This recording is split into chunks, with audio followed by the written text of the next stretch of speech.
Good afternoon or good evening, wherever you are watching this video.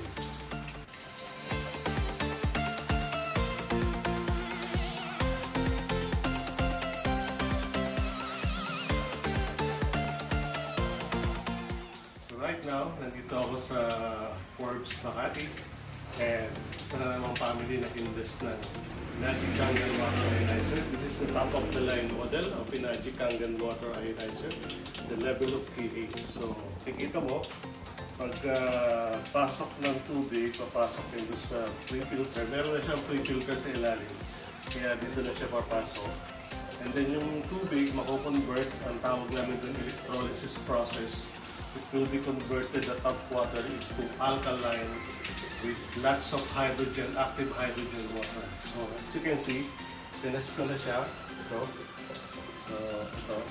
So, purple. Full purple talaga siya. Ibig sabihin, alkaline yung lumalabas dito sa machine na to. So, kung wala pa kayo dito, maglalagay ako ng link dyan sa video na to so that you can visit the many different kinds of model and learn more about Pinaji Kangen Water. Yun lang, God bless you always. Bye-bye.